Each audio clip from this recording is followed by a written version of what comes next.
Thank you, Nicole. Hi, everyone. I'm delighted you made the time to join this call. This is a really timely topic. You know, they say that there was a poll done in 1995 by Gallup where they found that people that made resolutions at the new year were 10 times as likely to keep that commitment than people that made similar resolutions at other times of the year.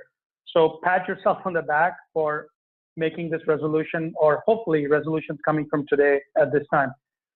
So just a little background on the governance chapter. This is one of the oldest and largest chapters at IOP. It's dedicated to promoting good governance practices.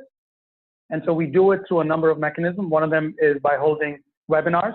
I encourage all of you that if you have a topic in mind, or if you have a speaker in mind, you can either reach out to me, or you can always reach out to Nicole, who is a great resource for us. So Nicole, again, thank you.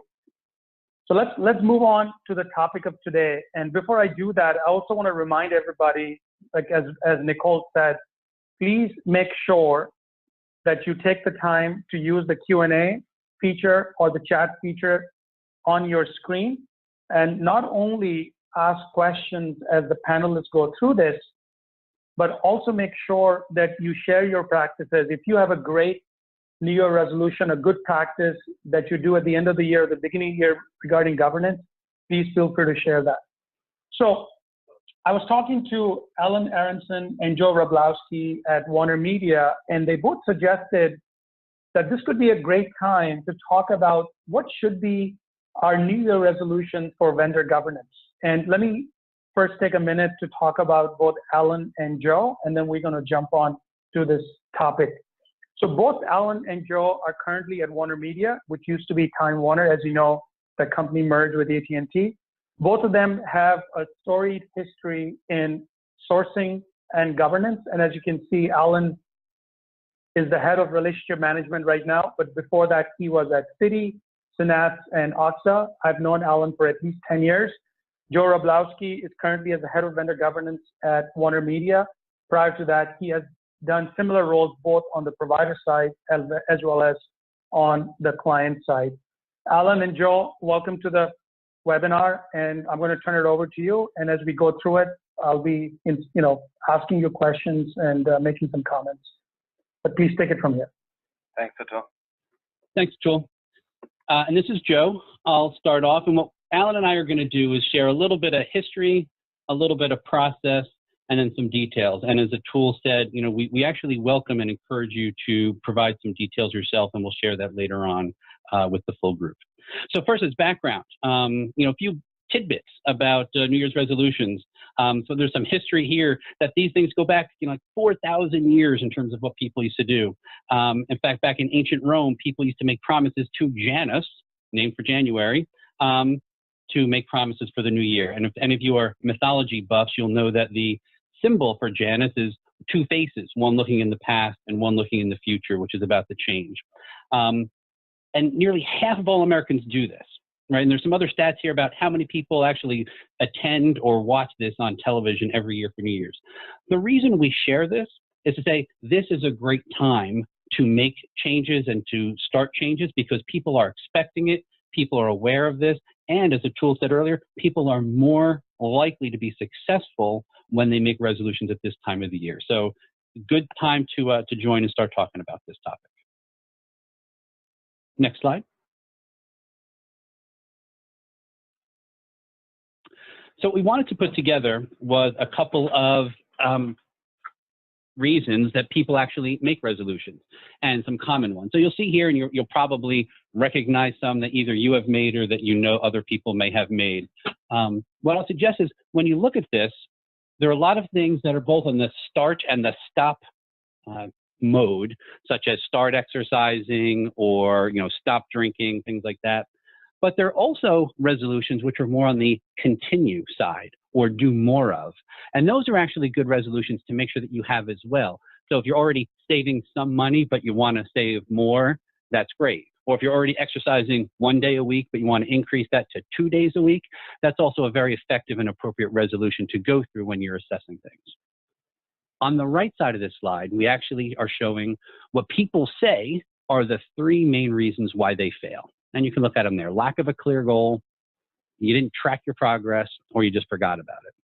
One thing that's not on that list, and that's not a common reason for failure, was that the resolution was too hard.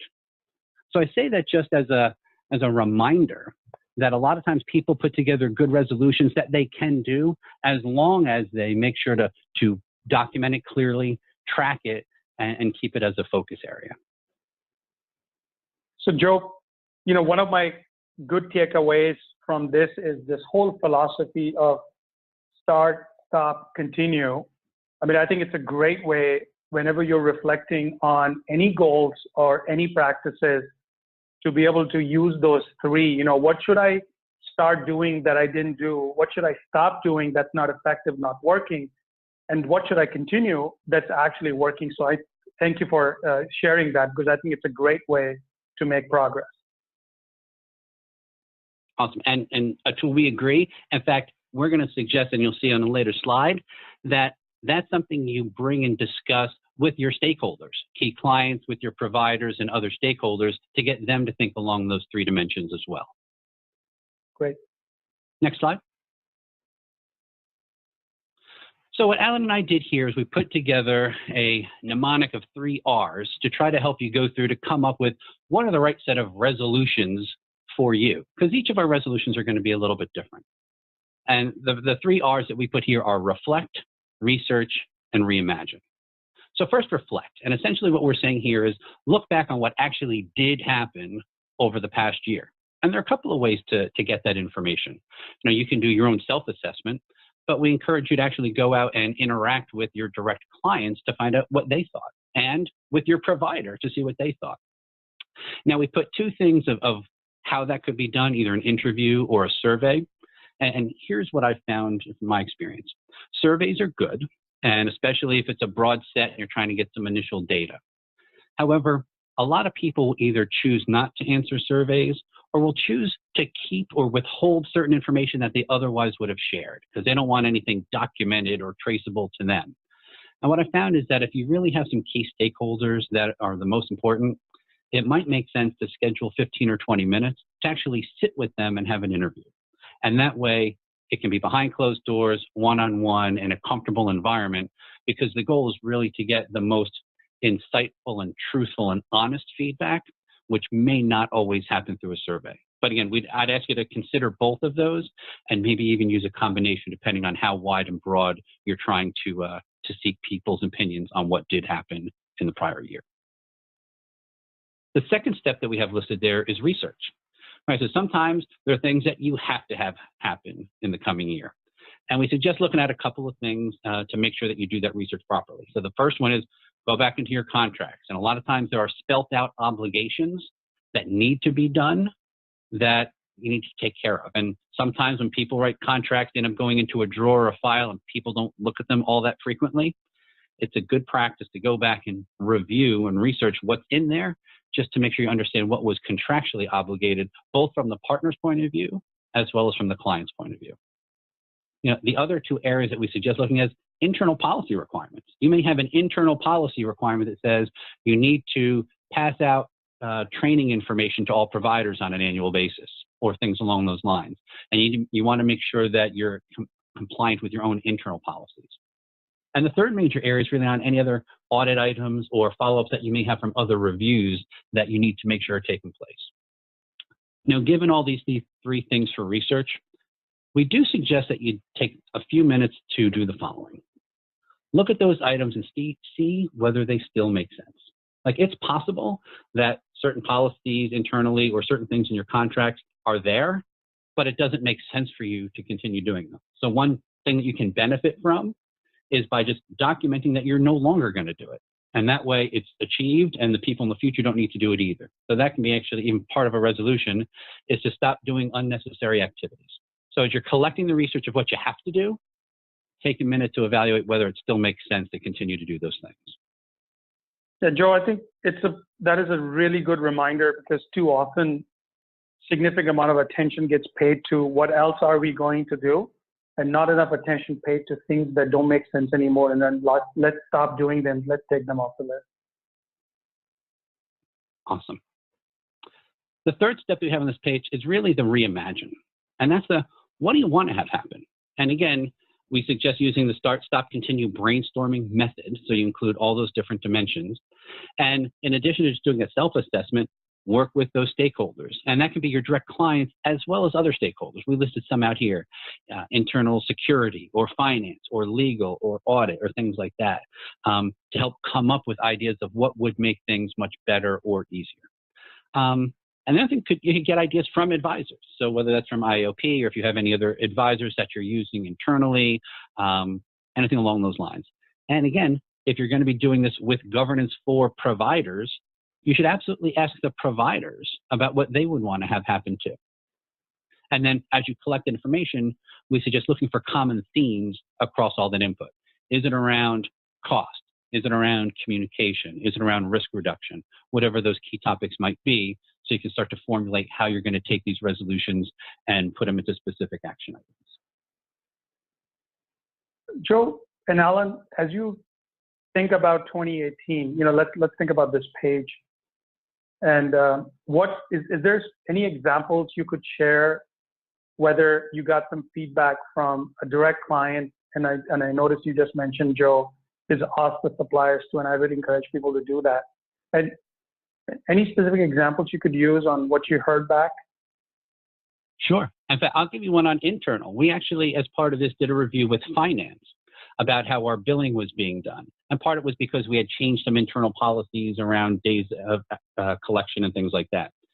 Finance actually had been dealing with something that they struggled with. We finally asked them, they said, what really stinks is the way these bills come in this way and how much time we have to spend. So they said, what would really be great is if the provider, when they send their bills, can change the format in such a way that would make it easier for us to automatically process. We actually went back to the provider and they said, oh yeah, not only can we do that, that's actually more in line with how we do things normally, and it actually save us time for how we have to do things. So it actually ended up being beneficial to both groups. Was just asking them what would be more helpful ended up being helpful for both of them. That's one example. Great. And another example is just reaching out to a provider recently as part of this, what went well, what didn't.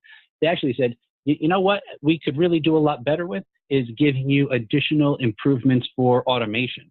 You're not encouraging us to do that right now as part of our, contract, but we think that you would benefit if we increase the amount of automation and robotic processing that we put into the solution. And we'd like to bring that to you if you, think that would be helpful. So, we actually said, yeah, that can then help save us money. We can work to revise the contract terms so that we both benefit as part of that. You took the words right out of my mouth, Joe.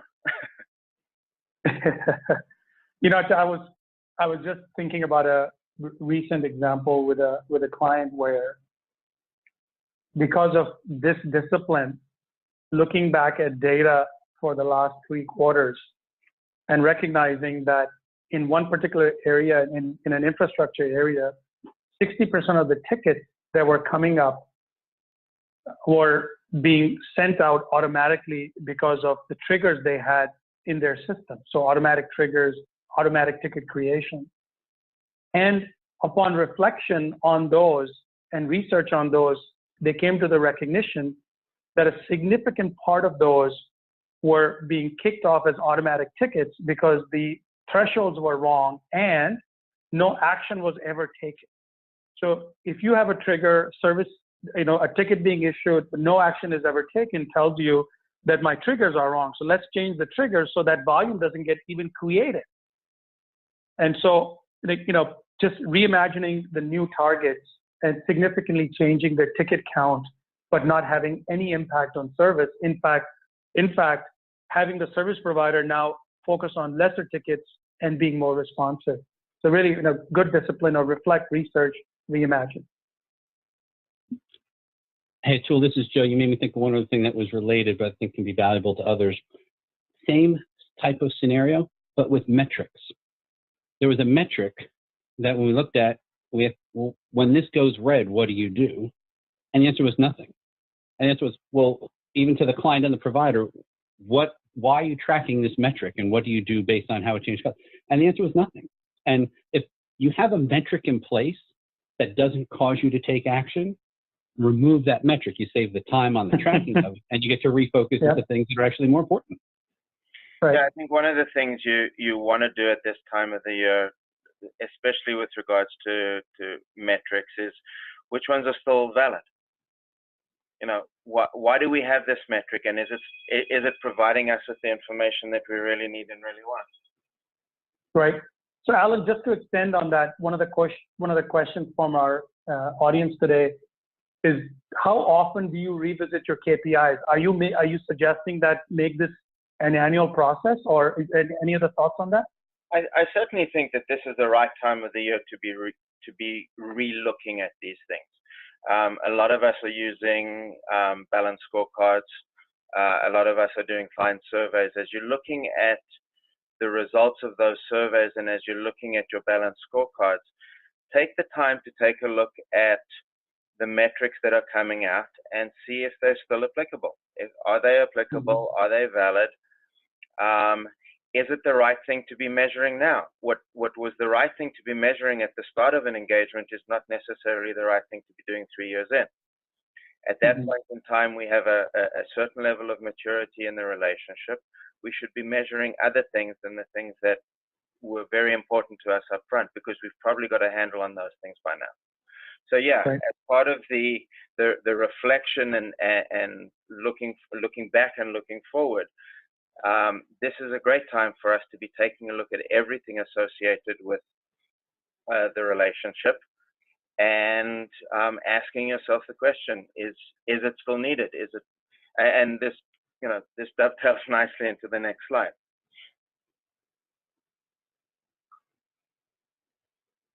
Nicole, next slide, please. So, why do you have governance in the first place? You have governance in the first place because you want to track how the provider is doing, how the relationship is going, and so as you start looking at your goals and creating goals for the year, what is it that vendor governance is doing for us? We've got some examples here. It's helping us save money. It's enabling capabilities. It's reducing risk, etc. Are we still meeting all of those goals? Are the SLAs and KPIs that are in place today still valid relative to what those common themes were? And what needs to change? So you start creating your goals for the year based upon reflecting on all of these things, plus this look forward, and you start creating goals in a manner that you can work on for the upcoming year. Joe mentioned this at the beginning, but we have corporate goals, we may have department goals, we may have division goals, but we have client goals, and it's important that all of the goals that we have, or the goals that you create as a vendor governance team, take into consideration all of those things. So if a corporate goal is to take 10% of costs out, and a client goal is to get better throughput, you may not get the better throughput and the 10% at the same time, because you may have to spend money to get better throughput or better time to market. So work with all aspects of the organization to figure out what those goals should be and how we attain those goals. And if you can't get the goals, make some assumptions and document those assumptions, because 6 months down the line, when somebody's looking at those goals, they're going to say, how did you come up with that in the first place? So document how you came up with these in the first place and what you're going to do to get to the goals. And then with regards to the scope, we can't do everything. You can't boil the ocean. So what is it that's most important for us to tackle? Do we start with our largest providers and get 80% of 80% coverage? Do we start with specific departments where we have some key initiatives? think about where you want to start, because you've got to start somewhere. Where do you want to start, and what is it that you want to accomplish? Because you may not be able to accomplish everything. It's wonderful to have lofty goals of accomplishing everything, but tackle what you can get to and tackle what's meaningful. And then it's important to phase this over time. So start with one area, move to the next, expand to the next.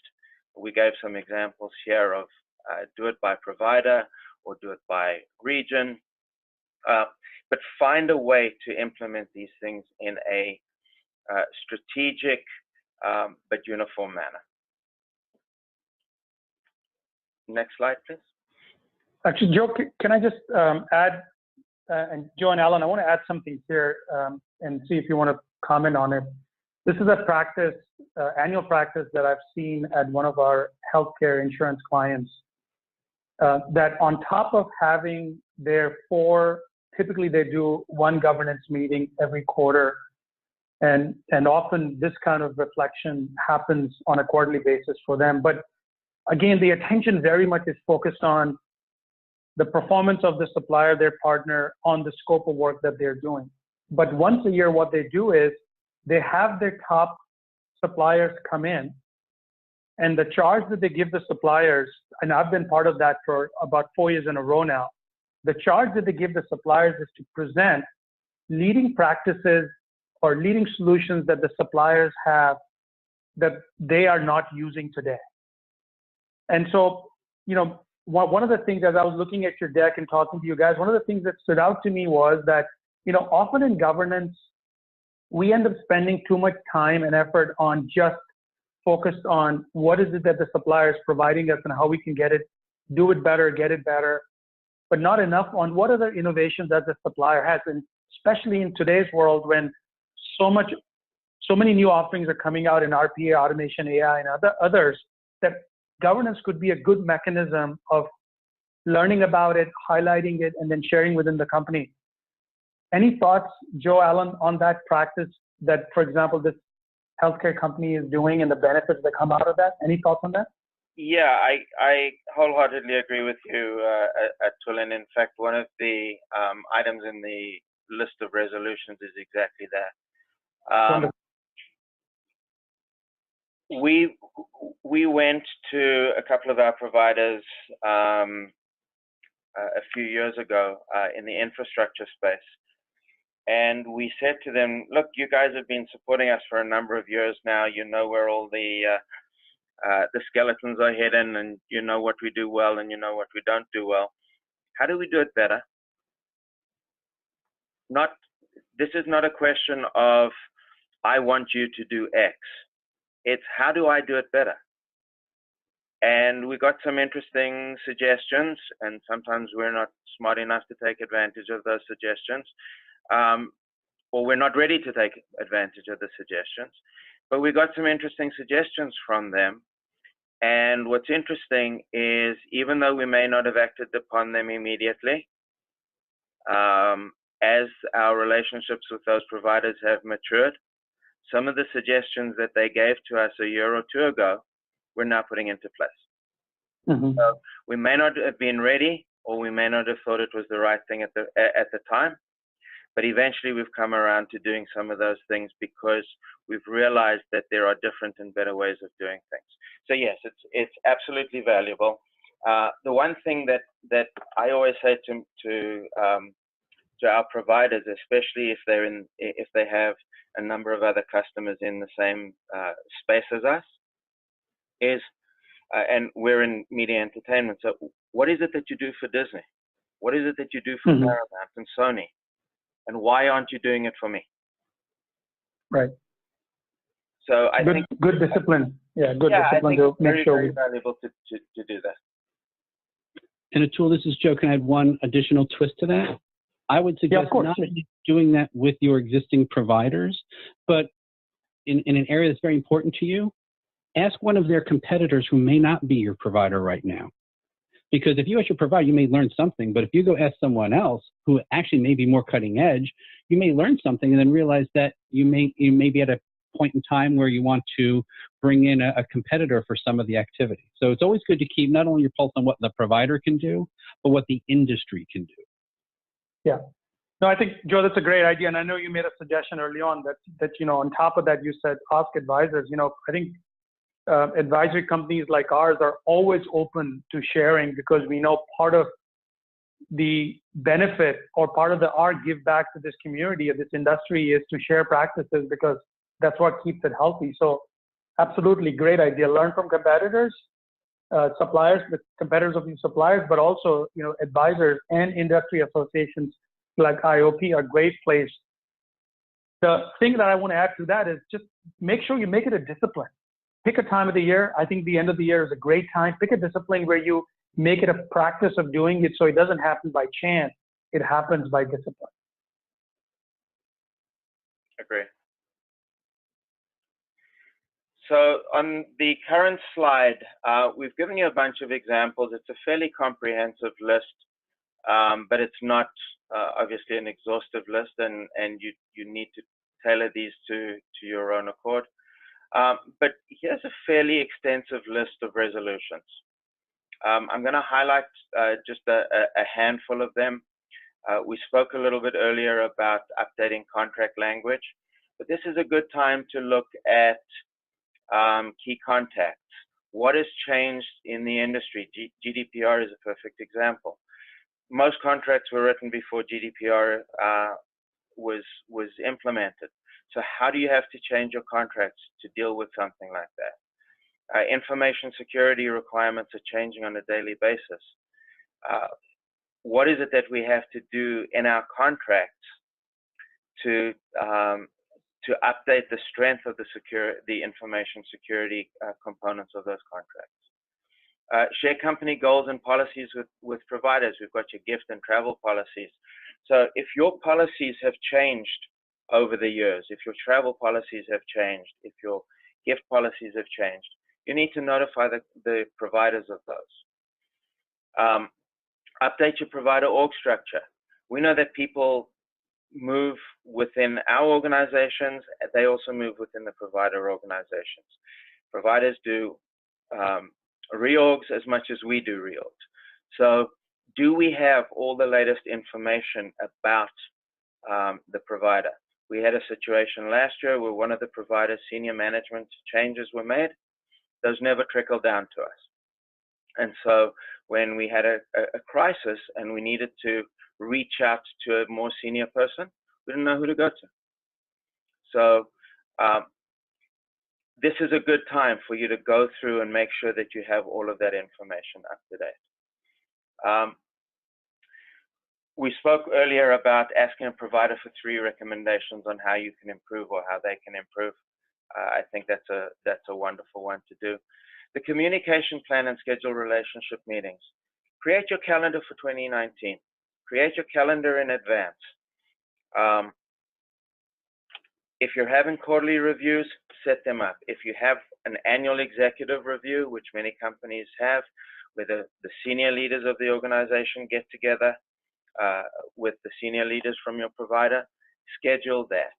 Put all of these things into the calendar. If you have audits that have to be done by a certain time, stick that into your calendar. If you have large contracts that are coming up for renewal, put them into your calendar with a 6-month horizon or a 3-month horizon, depending on how long you think it's going to take for you to go through the negotiations. And this is something that's been very, very valuable for us. If you don't use a vendor management tool, start using one. Excel could be a tool. There are multiple tools out there that can do far more than Excel. I'm not going to highlight any particular one, but find a tool that suits your needs, that can give you information at a moment's notice about your contracts, about your relationships with your providers, about your clients, about when renewals are coming up, who's on the engagement, etc. The more information you can put into a tool, the more information you can get out of it, you can report it, you can track it, The tool that we use, for example, we get a report every week that says these are the contracts that are coming up for renewal in the next 30 to 60 days. These are the resources who are potentially rolling off in the next 30 to 60 days. All of these things give you information around what do you have to do to keep your engine running smoothly. I cannot stress highly enough the value of a tool. Hey, Alan, because the whole concept of a tool always brings up a lot of questions from any panel or any audience I've been part of. And so can you talk a little bit about who within the company uses the tool and how? And I know Joe just made a comment on the chat where he talked about, make sure it's accessible by both clients and providers. So talk to us a little bit about how you use this tool to ensure governance is done well. So, do you want me to take it, Alan, or you want to do it? Oh, go for it, Joe. Sure. So this is Joe. Be happy to answer that. Again, the tool we use is Enlita, and I would say there are a couple of key concepts that I would suggest using no matter which tool you end up choosing. The first one has to be, it can't be a burden on your people. And when we were going through and trying to figure out how we were going to use the tool, we didn't want to burden our internal users with having to re-enter information so that they got bogged down with it and essentially disliked the use of it because it was extra time. What we did is we started with a select set of providers that we had strong relationships with and a strong amount of business. We actually made them responsible for maintaining data about them and their relationship with us. And that way, the tool would then push data out to our internal people and the provider so that we had common information, but our internal users just consumed and received the information from the tool and it gave them the information they needed, and we pushed it to email so it was easy and convenient. And we found that was actually a very important characteristic to the solution. Don't be a burden on the internal people. Let the providers do a lot of the work and then push the data through email and make sure that the tool is accessible both by the clients and the providers in a single place so that you have a single version of the truth. And so, for example, the kind of information that we have in there is we have a contract, you have important dates around the contract, you have the resources that are allocated to the project as a result of that contract, and you can see rates. You can see if there's a rate that is not a standard rate. We have the ability to measure that as well, or identify that and either do some research on it or understand that it's an exception rate and flag it as an exception rate so we don't keep looking at it every time. These are just some of the things that we have built into the tool, which allow us to work with our clients, work with the providers, understand what's going on at any point in time. So yeah, so Alan, thanks for that, and Joe, thank you for that. One of the questions is, how do you push issue management on the supplier if they may not be on the tool? But the reality is, what you're saying is, they have to be on the tool, right? And if the issue owner is not on the tool, that's where your teams, the vendor governance teams, are stepping in. Joe or Alan, can you comment on that a little bit?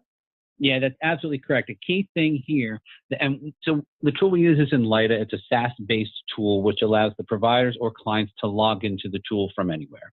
And everyone has access to the same set of data that can go through. And so the way we use it, anyone can log an issue. So I can log an issue, or if a client comes to me and says, hey, here's a problem I'm having, I can log the issue on their behalf and then put in the information in around tracking, and then it gets pushed to the person that's responsible, the issue owner, as well as the issue creator, the interested party.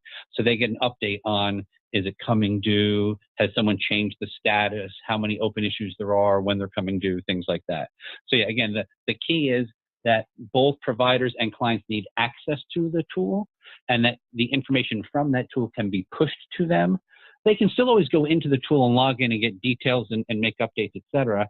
We've just found that it's far easier and you get better buy-in and information awareness by pushing information from the tool through email as the standard way, and then people can supplement that in the tool itself. Great.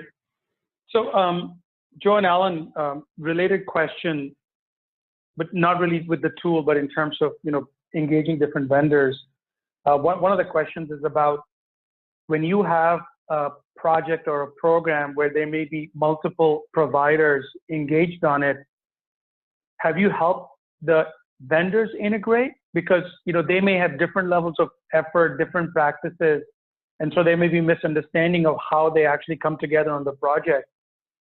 Can you talk a little bit about on same project, same engagement, if you have multiple vendors, how do you guys make sure that they are well integrated? I know we're kind of going away from resolutions a little bit, but I think these are good problems to try to address. So let me take the first crack at it, and Joe, please feel free to jump in. We have very few engagements where there are two providers on one particular project, but the overarching important item here is our master services agreements. Our master services agreements are standard. We created an initial master services agreement after a lot of research into the subject. And then as we started bringing providers on board, we went to them and we said, here is our master services agreement. Tell me what you don't like about it. And so we ended up with a master services agreement across all of our 5 large-scale providers that is essentially the same. There are nuances, and obviously rate cards are different, but the methodologies that were described are the same. The working hours are the same. The rights and obligations that we have as a client are almost identical. They vary slightly. So as a result of that, we're dealing on a level playing field with all of our providers from day one. Should things need to change in a particular SOW where you're doing something different and outside of the norm, we'll address that in the SOW.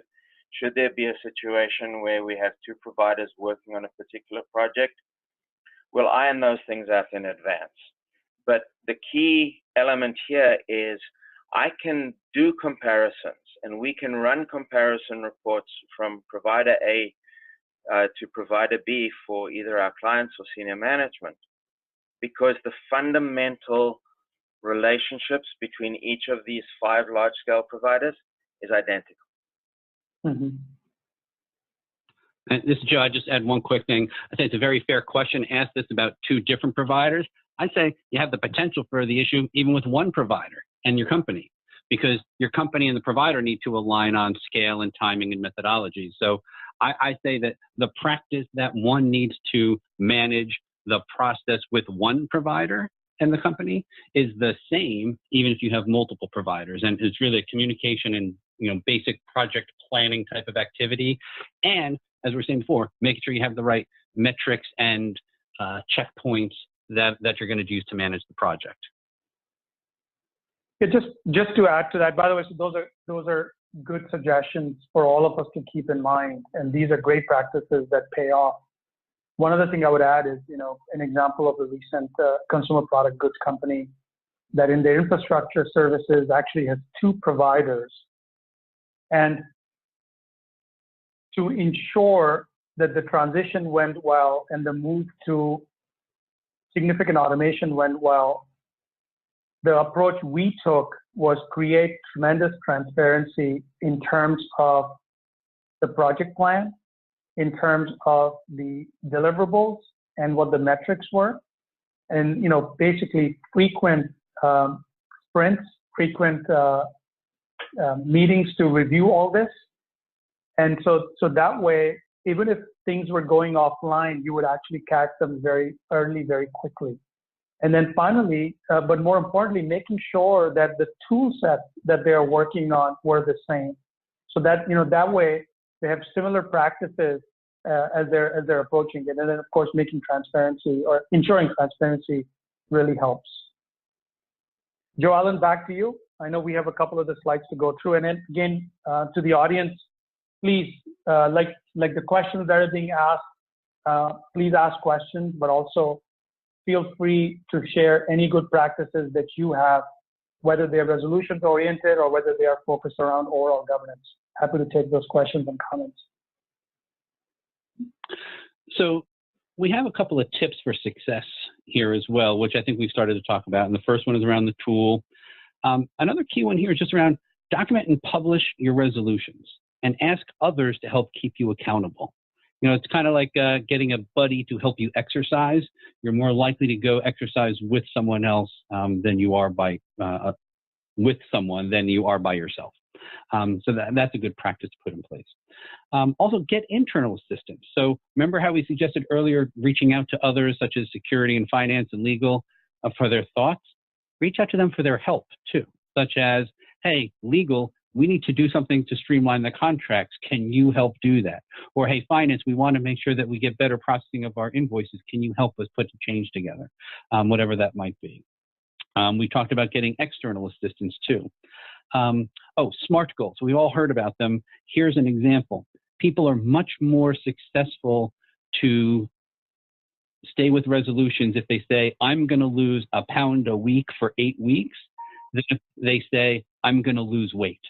So be specific in terms of the amounts and your timeframes will help you to achieve those types of goals. And again, track and publish. Going back to why some of the reasons people fail, or the common reasons people fail, is that they don't do this. You have to force yourself to make sure that you're tracking and publishing. Now, as part of that, you can reward incremental progress. So again, if you go 1 week and lose £1, that's great. But even if you don't, and maybe here's the most important thing, expect some kind of setback, right? Whenever people put resolutions together, they're not always going to meet them 100% the first time, and that's okay. The key is to actually realize that, I didn't lose £1 this week, but I'm still going to lose my £1 next week, as opposed to I'm going to stop trying to lose weight altogether. So I think going in with a mindset of I'm not going to hit this perfectly, but I'm not going to let that prevent me from moving forward is something that's important that everybody should put together. And then as part of that, put checkpoints on your calendar now for 2019 to do a recheck on, hey, I said these were my resolutions. Do they still make sense? Okay. And use that to refresh yourself and re-energize yourself if you haven't been making the progress that you were hoping to initially. And I'd love to hear any tips that other people may have for success. Yeah, Joe, these are great tips. And again, audience, feel free to add your practices that are working for you in the chat. There's a question, Joe and Alan. What about vendor financial incentives? Talk to us about your experience with financial incentives to vendors that have worked for you or not worked for you. Love to hear your stories on that. Sure. And I think of financial incentives in a couple of different ways. One can be, and depending if your contract's set up, if you can meet this target, we will pay you more, right? If you get something in quicker or something like that. So it's kind of very contract specific. I've also seen hey, if you do a good job here and your satisfaction on this project is a certain amount, we will give you more work, right? So there are different types of financial incentives. And I would say that certain ones incent better than others. So what I take this back to is go back to the provider to truly understand what are the types of financial incentives that are best for them. And the key ones, being a former provider, do they want better margin percentages or do they want better volume, more actual revenue dollars? And depending on the nature of their company and the relationship and how long they've been there with you, they may be incented internally for growth at lower margins, at one point, or a margin play for them. and understanding that and making sure that they can actually be transparent can help you actually put together the incentives that make the most sense for them to actually incent them to take certain actions. Joe, you make a very good point, right? So it's not just about dollars. It's about where do those dollars go? Is it about revenue? Is it about margin? And how are they actually balancing those? Because their goals might be different depending on the client and the industry that they might be going after. It's a good point. Yeah, the only thing I'll add yes, Alan, go ahead. is incentives are far better than penalties. I don't like the notion of penalties, because when you get to penalties, I think you're in a position where your relationship is on its way out. So yeah. I'm not certain that there's a value to penalties for anybody. I think that the value is ensuring you have a partnership and a relationship that we can all benefit from. And Alan, I think both you and Joel agree, as we've worked on this together, that whenever we have penalties, we always make sure that there's an earn back. So the incentive to the provider is driven by the ability to improve performance, so you can get past the penalty. So Sarah, I know you're making a comment in chat, and I just want to make sure I know what you disagree with, so I can have the panelists talk more about it. So while we're talking, if you can explain a little bit more what you disagree with, I'll be happy to have Joe and Alan. Okay. So one of the comments from the audience is they disagree about the penalty, Alan, that you were talking about. So talk to us a little bit more why you think it's bad. And I'm happy to add my comment to it, but I'd love to hear from you, Alan, and then Joe. Yeah. For me, and I've said this a million times, for me, a contract is important to ensure that you have the right set of rights and obligations on both parties in the contract. But the best contract is the one that you never look at. And I know we've said that you need to look at the contract for things that need to change, etc. But when I say the one you never look at, the contract is a protection mechanism. By and large, it's a protection mechanism for both parties. If you're going into the contract and you're looking at what are the penalties for poor performance, or how do I get out of this contract because I'm not happy with what my client's doing, I think you're in a position where your relationship is troubled. And so that's what I meant when I say I'm not certain that I don't think penalties change behavior. I think what's important, I'll give you an example of what does change behavior. Withholding payment changes. Well, that's a financial penalty. Withholding payment. Withholding payment is, yes, it is a financial penalty, but you're not. I will pay you. I agree. I owe you the money. But unless and until you make me whole with regards to something else, I'm going to hold off paying you this money. I'm obligated to paying you. You'll get your money.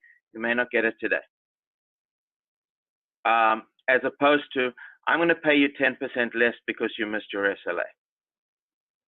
I would rather I pay you the full amount and you make good on where the issue is. Because if you've missed an SLA that's triggering a penalty payment, there's something inherently wrong. I'd rather you fix the wrong. And that's why I say I'd rather not go down a financial penalty. I think we're on the same page. I think, the point that Sarah was making here is it becomes a good benchmark, a reminder what level of performance is required. And so it's not that penalty drives behavior, but a penalty just puts the stake in the ground that says, we need you to perform. And an earn back basically puts the attention on the right thing, which is focuses back on performance and not just the penalty. But I think we're talking about the same thing. Fair? So I'll give you an example that wasn't related to performance. We had a disagreement with one of our providers around the implementation of a colon FX clause. The language was on the COLA side, the language was relatively well written. On the FX side, the language was not well written, and it was a little ambiguous.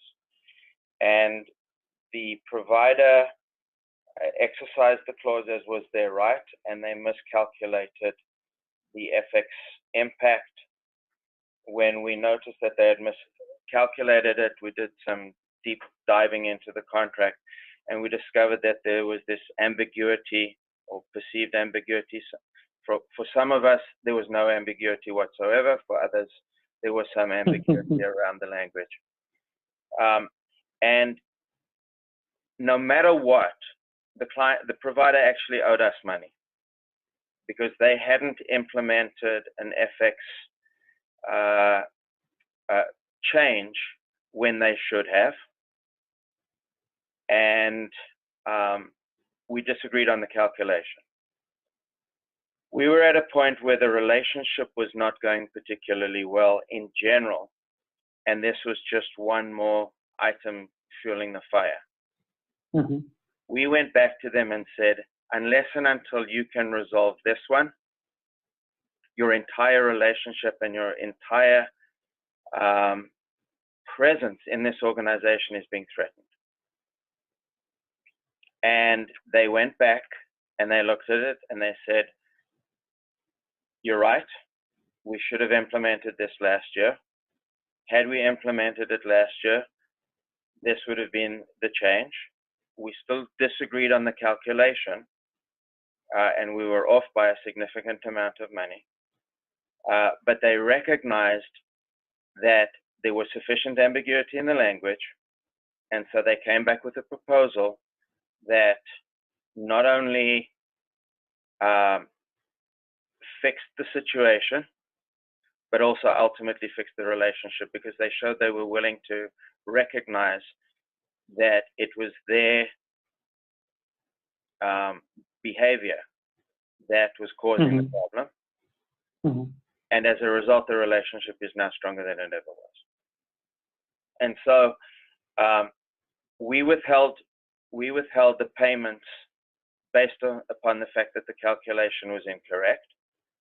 And unless and until we could resolve that, we're not paying you for an invoice where we know blatantly the information is incorrect. And it took a couple of months for us to resolve it. And the amounts were not trivial by any stretch of the imagination. But it was working together with them to fix a problem that brought about the change in attitude from all aspects of their organization. So, Alan, we're getting to the bottom of the hour, so I'm going to make sure I give you guys enough time to wrap up. But just a quick story. They've done tremendous amount of surveys about mistakes, or when suppliers have a problem or make mistakes. They've found that clients are more loyal to suppliers who make a mistake and recover than suppliers who never make a mistake. So we, as consumers, as clients, actually value recovery and how well somebody recovers than somebody who never has a problem. So Joe and Alan, let's move on to the next slide and have you summarize or maybe provide us some motivation to the audience to get going on New Year resolutions regarding governance. Great. Can you give us the last slide, Nicole? Awesome. So the key thing here is, what can you do today? And the answer in a single word is start.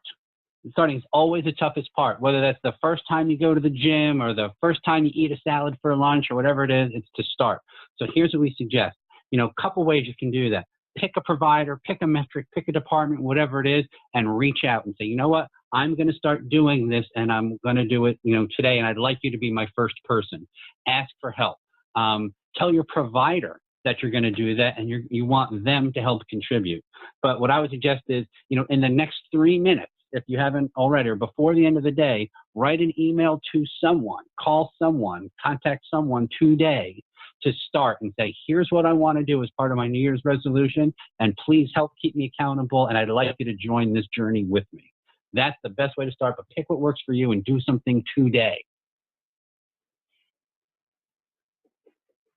If you need a reminder, send me an email and I will tell you to do something, if it's not today, tomorrow. But yeah, the key is to do something immediately, and that can even be me if necessary. But again, please, if you're going to take some value away, hopefully you saw some, some good ideas here. Nothing takes place unless you do something. And the thing that's most important is to do it on day one, because that's actually one of the other reasons that resolutions fail. They don't start. The best way to start is to start small today. I think those are great final words, Joe and Alan. And let me pause to see if you have any other final comments before I close the session by summarizing a couple of things that I'm taking away from this. Joe, Alan, any final words?